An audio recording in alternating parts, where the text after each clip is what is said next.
Hello प्यारे बच्चों, आज हम गणित की अध्याय निर्देशांक ज्यामिति के दो दो आर्टिकल पढ़ चुके हैं। एक तो बीच की दूरी पर आधारित प्रश्न पढ़ चुके हैं, बीच की दूरी के सूत्र के अनुप्रयोग।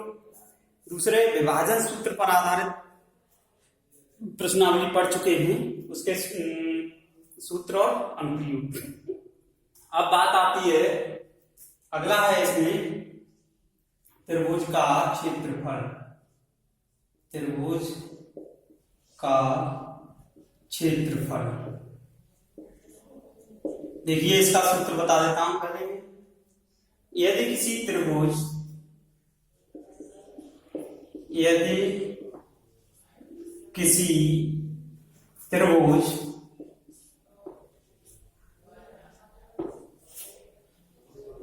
ए बी सी के शीर्ष ए x1, y1, B x2, y2 तथा सी x3, y3 हैं, तो त्रिभुज ABC का क्षेत्रफल, हम यहाँ पर ABC नाम न दें तो भी एक ही बात है, और मैं चित्र भी बना देता हूं। मान लो ये कोई त्रिभुज है A, B और C, x1, y1, x2, y2 और x3, y3, तो इसका क्षेत्रफल क्या होता है? देखिए 1/2 x1, याद करने का तरीका समझिए इसको। 1/2 x1, जब x1 आएगा तो यहाँ पर y2 माइनस y3 आएगा, प्लस x2, जब x2 आएगा तो इसको क्रम में लेते जाओ, y3 माइनस y1 आएगा, और प्लस x3 अगर होगा, देखो यहाँ पूरा बना नहीं, सूत्र इधर लिख रहा हूं। त्रिभुज का क्षेत्रफल बराबर 1/2, क्या बताया मैंने अभी?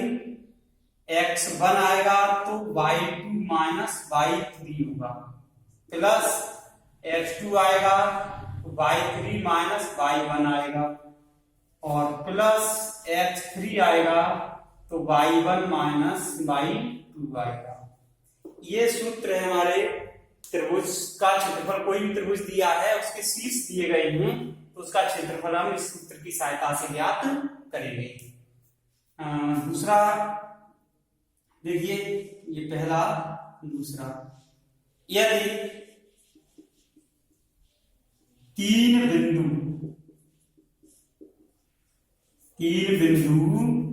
x1, y1,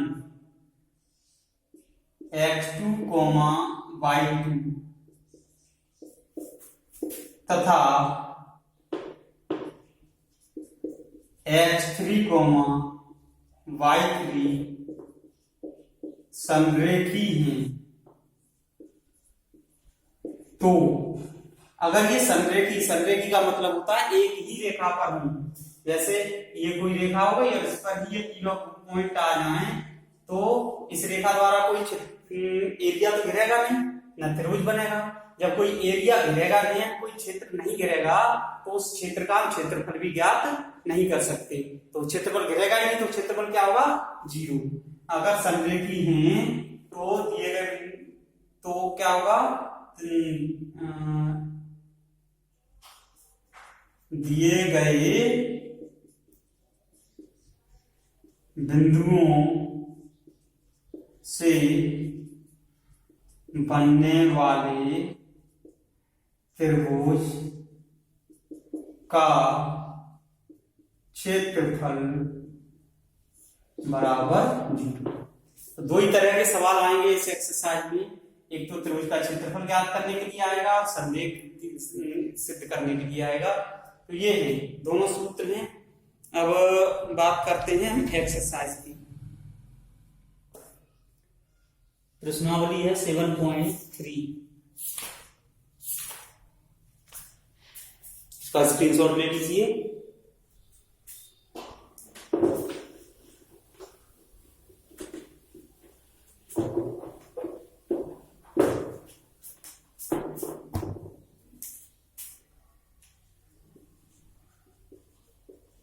प्रश्नावली 7.3, प्रश्न नंबर 1, क्या दिया गया है? उस त्रिभुज का क्षेत्रफल ज्ञात कीजिए जिसके शीर्ष उस त्रिभुज का क्षेत्रफल ज्ञात कीजिए जिसके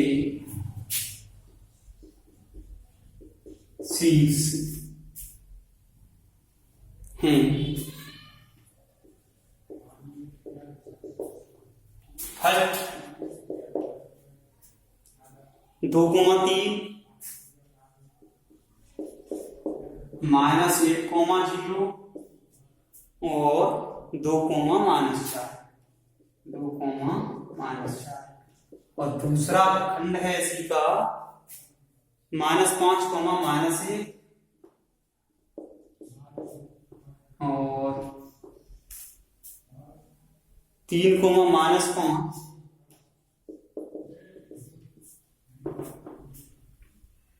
5,2 5,2 ये हो गए।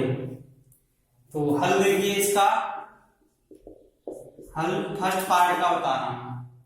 दिए गए त्रिभुज के शीर्ष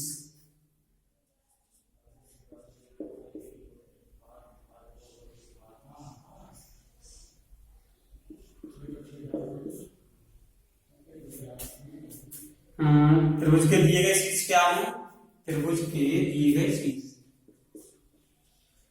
त्रिभुज के दिए गए शीर्ष क्या है? 2,3 -1,0 और 2,-4। पहले शीर्ष को x1 y1 x2 y2 बार बार नहीं लिखना है, अलग अलग x3 और y3 ऐसे डाल दीजिए इसके नीचे। ये x1 y1 x2 y2 x3 y3 ये त्रिभुज के दिए गए शीर्ष हैं। तो त्रिभुज का क्षेत्रफल, तो त्रिभुज का क्षेत्रफल क्या होता है हमारा? 1/2 सूत्र बता रहा हूं, x1 y2 y3 plus x2 y3 y1 plus x3 y1 y2। ठीक है, ये त्रिभुज का क्षेत्रफल का सूत्र होता है और इसका हम प्रयोग करेंगे। ठीक है, अब केवल इसमें मान लगानी है। 1/2 x1 कितना है? 2 के नीचे x1 लिखा है तो x1 का मान हो गया हमारा 2। ठीक है, तो 2 लिख दीजिए। y2 कितना है? 0 -y3 कितना है? -4 है। एक माइनस तो ये सूत्र का होता है, एक माइनस ये, तो प्लस का 4 हो जाएगा। प्लस x2 कितना है? -1। अब -1 यहां पर कोष्टक में रख दिया। y3 कितना है हमारा? -4 माइनस y1 कितना है? 3 ये आ गया, प्लस x3 कितना है? 2 y1 3 माइनस y2 0। अब ये हमने लगा दिए इसमें पहले मान, जैसे जैसे मान हमें दिए गए थे वैसे ही मान इसमें हमने लगा दिए। अब क्या करना है? इसको हल कर दीजिए। 2 और ये कितना हो जाएगा? 0 + 4 4, तो 2 × 4 ये हो जाएगा प्लस -1 गुणा -4 और -3 -7 प्लस 2 गुणा ये कितना है 3। हल कर लीजिए भाई 1/2 4 गुणा 2 का मतलब 8 7 गुणा 1 -7 गुणा -1 प्लस का 7 हो गया और 2 गुणा 3 6 हो गया। तो ये कितना आ गया 1/2 8 7 15 6 21। तो इसको कितना लिख सकते हैं हम 21/2 वर्ग मात्रक। हमेशा जो क्षेत्रफल का सूत्र होता है, क्षेत्रफल हमेशा दो विधाओं से निकलता है, दो विमाओं द्वारा, लंबाई और चौड़ाई दोनों खूब पड़े होंगे। किसी भी पृष्ठ का किसका भी हम एरिया निकालते हैं दो विधाओं की आवश्यकता होती है, इसलिए हमेशा वर्ग मात्रक में हम लिखेंगे। दूरी हमेशा केवल मात्रक या इकाई में लिखते हैं, इसको हमेशा वर्ग मात्रक या वर्ग इकाई, जैसे इतने वर्ग सेंटीमीटर, इतने वर्ग फुट, इतने वर्ग किलोमीटर, ये जो भी है क्षेत्रफल वर्ग मात्रक में होता है। अब इसी प्रकार से हम इस प्रश्न को हल कर सकते हैं, कोई दिक्कत नहीं है। अगला प्रश्न है, इसका स्क्रीनशॉट ले लीजिए। दूसरा,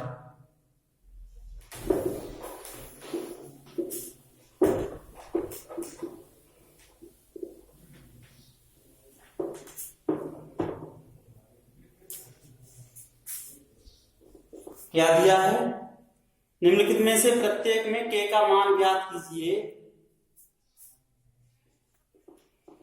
निम्नलिखित में से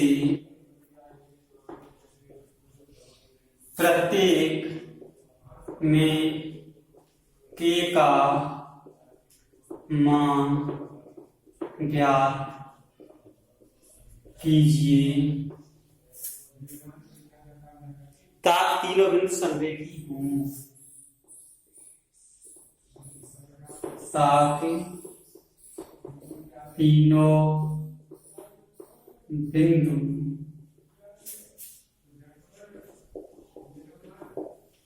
संरेखी हों। पहला पार्ट दिया गया है इसमें 7, -2, दूसरा पार्ट है 5,1 दूसरा निर्देशांक है, तीसरा है 3,1 है तीसरा, ठीक है। सेकंड पार्ट इसका क्या दिया गया है 8,1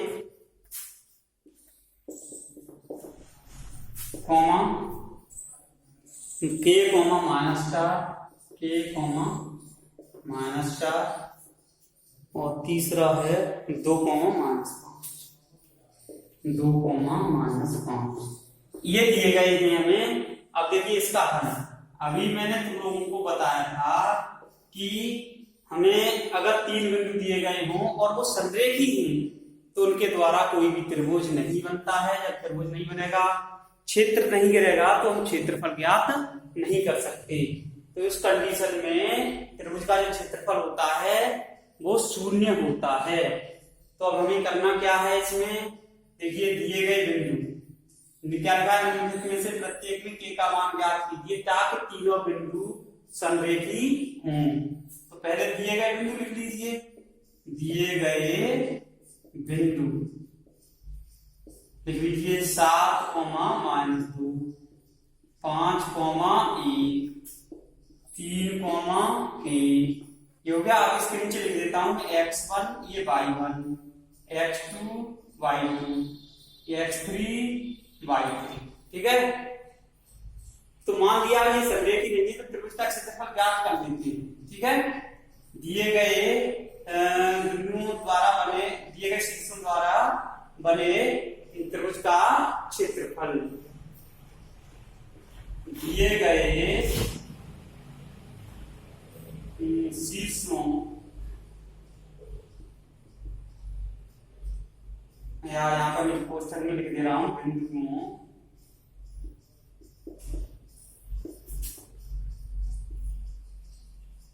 द्वारा बने त्रिभुज का क्षेत्रफल 1/2 x1 y2 minus y3 plus x2 y3 minus y1 x3 y1 minus y2।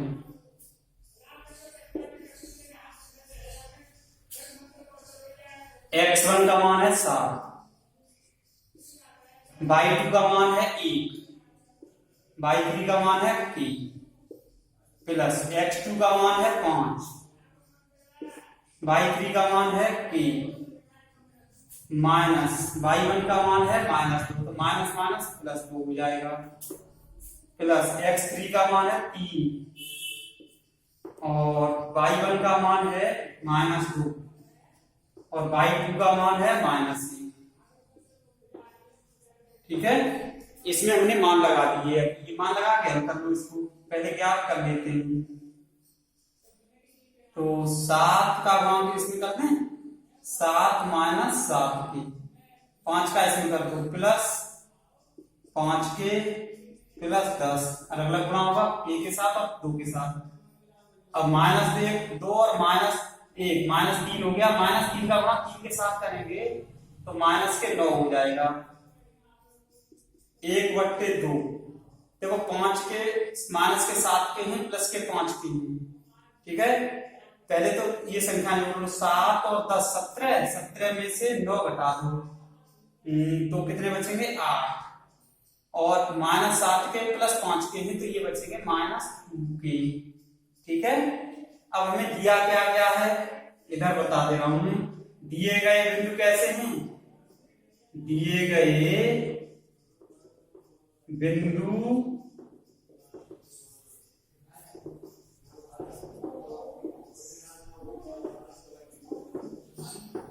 अतः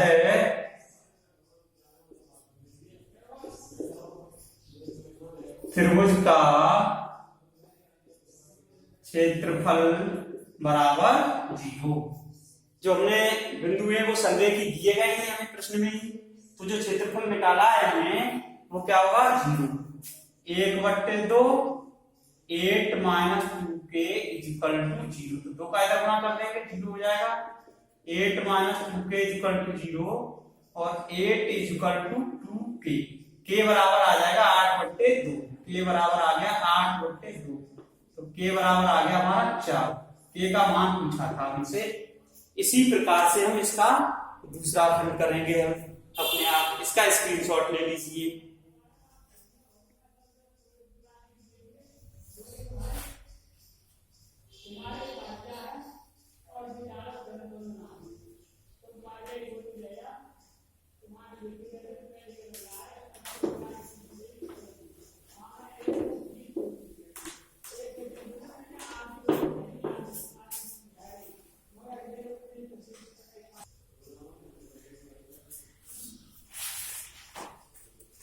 देखिए, अब अगला प्रश्न है प्रश्न नंबर 3। ये लिखा हुआ है बोर्ड पर, क्या दिया है, शीर्षों 0,-1, 2,1 और 0,3 वाले त्रिभुज की भुजाओं के मध्य बिंदुओं से बनने वाले त्रिभुज का क्षेत्रफल ज्ञात कीजिए। क्या करो, इस क्षेत्रफल का दिए हुए त्रिभुज के क्षेत्रफल के साथ अनुपात भी ज्ञात करना है हमें। तो इसमें हमें 2 त्रिभुजों के क्षेत्रफल ज्ञात करने हैं, तो दोनों को मैं बता दे रहा हूं पहले। तो देखिए, पहले एक त्रिभुज बना लेते हैं। यहां पर थोड़ा सा बड़ा त्रिभुज इसलिए बनाना पड़ेगा क्योंकि 2 त्रिभुज बनेंगे इसी में। मान लीजिए ये A है, ये B है और ये C है। इसके कोऑर्डिनेट 0,-1 हैं, इसके कोऑर्डिनेट 2,1 हैं और इसके 0,3। अब इसका मध्य बिंदु मान लिया हमने, AB का D है और BC का E है और इसका F है। इनको हमने मिला दिया। ठीक है, जैसा हमसे प्रश्न में पूछा गया है। क्या दिया गया है, इन त्रिभुज के जो त्रिभुज दिया है उसकी त्रिभुज की भुजाओं के मध्य बिंदुओं से बनने वाले त्रिभुज का क्षेत्रफल हमें इसका क्षेत्रफल ज्ञात करना है। फिर इसका इस ओरिजिनल त्रिभुज एबीसी के साथ क्षेत्रफल भी हमें इसका ज्ञात करना है। तो देखिए माना त्रिभुज के शीर्ष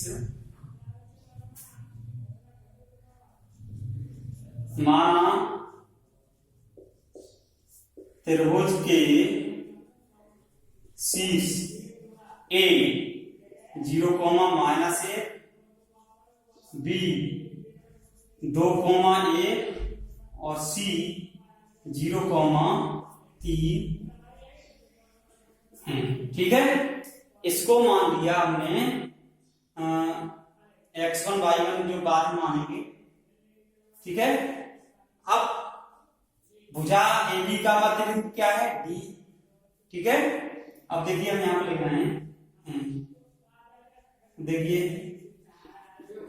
भुजा AB का मध्य बिंदु क्या है? D है। माना भुजा AB का, यहां पर लिख देते हैं, माना भुजा AB का मध्य बिंदु क्या है? D। कुछ भी मान सकते हो, PQR ले सकते हो, XYZ ले सकते हो, D है। तो बिंदु D के निर्देशांक, बिंदु D के निर्देशांक, बिंदु D के निर्देशांक क्या होंगे? मध्य बिंदु के निर्देशांक क्या होते हैं हमारे? यहां पर D लिख दे रहा हूं मैं। D के निर्देशांक होंगे x1 + x2/2। मध्य बिंदु के निर्देशांक क्या होते हैं? x1 + x2/2, y1 + y2/2। ये याद होने चाहिए तुम्हें, पिछली एक्सरसाइज में आ चुके थे मध्य बिंदु के निर्देशांक। तो A और B का मध्य बिंदु D है, तो ये x1 y1 होगा, ये x2 y2 होगा। 0 + 2 0+2/2, -1 + 1/2। तो ये D के निर्देशांक आ गए, क्या आ गए? ये हो गया 0 + 2/2 का मतलब 1, ये हो जाएगा 0। बिंदु D के निर्देशांक आ गए ये। ठीक है, इसी प्रकार से बिंदु D के निर्देशांक आ गए। अब इसी प्रकार हमें ज्ञात करना है बिंदु, यहां पर लिख देता हूं मैं पुनः,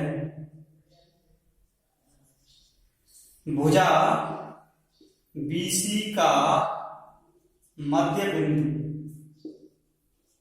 भुजा BC का मध्य बिंदु क्या है? E है। तो E के निर्देशांक, बिंदु E के निर्देशांक ऐसे ही कह सकती हो। बिंदु E के निर्देशांक क्या होंगे भाई? देखो E इसका मध्य बिंदु है, तो ये x1 y1 x2 y2, 2 + 0/2, 2 + 0/2, 1 + 3/2। तो ये हो जाएंगे E के निर्देशांक क्या हो गए? 2/2 का मतलब 1, 2 हो गए। भुजा AC का मध्य बिंदु, भुजा AC का मध्य बिंदु, भुजा AC का मध्य बिंदु क्या है? F है, F है। तो F के निर्देशांक, F के निर्देशांक क्या हो जाएंगे भाई? यहाँ F लिख दिया। जब A और C ले रहे हैं तो ये x1 y1, ये x2 y2 हो जाएगा। तो हमें F के निर्देशांक कैसे निकालेंगे? x1 + x2/2, 0 + 0/2, y1 + y2/2, -1 + 3/2। तो ये कितने आ गए? पहला तो 0 ही हो गया और दूसरा हो गया 2/2 का मतलब 1, ये हो गया। तो हमारे पास अब हम त्रिभुज DEF के निर्देशांक, अब ये जो D है इसके निर्देशांक कितने निकले? 1,0, 1,0। E के निर्देशांक कितने निकले हमारे? 1,2। F के कितने निकले? 0,1। अब देखिए त्रिभुज DEF का क्षेत्रफल, त्रिभुज DEF का क्षेत्रफल, जबकि त्रिभुज के शीर्ष, यहां पर लिख देता हूं मैं, जबकि त्रिभुज के शीर्ष क्या है, डी क्या दिया है 1,0, ई 1,2 और एफ 0,1। तो ये ले लो x1 y1, ये x2 y2 और ये x3 y3। ठीक है, बराबर क्या होगा त्रिभुज का क्षेत्रफल, त्रिभुज का क्षेत्रफल बराबर 1/2। अब मैं सूत्र नहीं लिख रहा हूं यहां पर, 1/2 x1, x1 का मतलब 1, y2 minus y3 2 minus 0 plus x2 1, y3 minus y1 plus x3 0 और y1 माइनस y2 0 माइनस 2। ये हो गया 1/2। अब ये आ गया 1 गुणा 2 होगा तो 2 ही रहेगा, यहाँ 1 गुणा 1 होगा तो +1 और प्लस 0 क्यों, 0 का गुणा हो रहा है। तो ये कितना हो गया हमारा 3/2, 2 और 1 3/2 वर्ग मात्रक। ठीक है, ये हो गया हमारा 3/2 वर्ग मात्रक।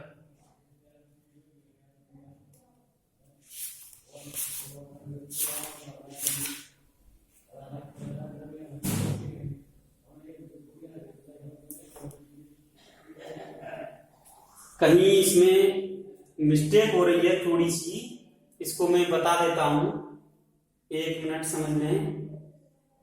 2/2 1,0 हो गया और 2 + 0/2 0, -1 है, 0, -1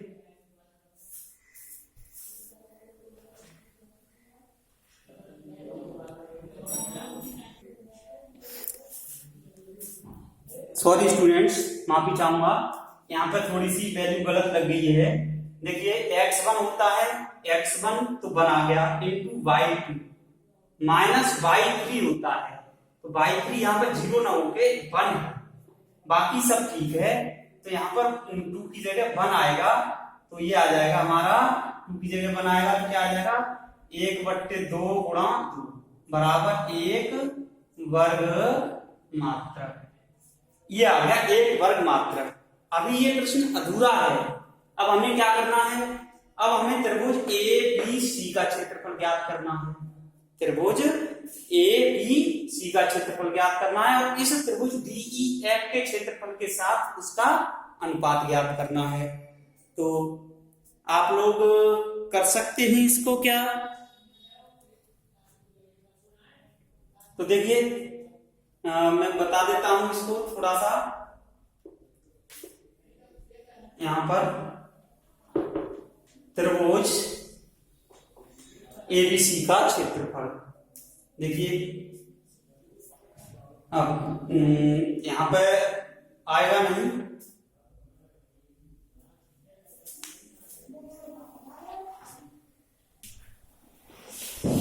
देखिए प्यारे बच्चों, मैंने यहां तक त्रिभुज DEF का क्षेत्रफल निकाला। ये DEF का क्षेत्रफल तो ज्ञात करना ही था, 1 वर्ग मात्रक आ गया। इसके बाद इसमें थोड़ा सा पार्ट और था क्वेश्चन में, इस क्षेत्रफल का दिए हुए क्षेत्रफल दिए हुए त्रिभुज के क्षेत्रफल के साथ अनुपात ज्ञात कीजिए। पुनः त्रिभुज ABC का क्षेत्रफल जिसके शीर्ष, ये शीर्ष दिए गए जो हमें त्रिभुज दिया गया है उसके शीर्ष लिख लिए, तो है त्रिभुज ABC का क्षेत्रफल निकाल लिया हमने। ये सूत्र सबको भी याद हो जाना चाहिए। इसका क्षेत्रफल आया 4 वर्ग मात्रक। अब हमें ये पूछा है इसके इन दोनों का अनुपात, त्रिभुज DEF का क्षेत्रफल बट्टे त्रिभुज ABC का क्षेत्रफल बराबर हो गया 1/4। या अनुपात निकालना है तो 1/4। आज के लिए इतना ही काफी है, आगे का अगले वीडियो में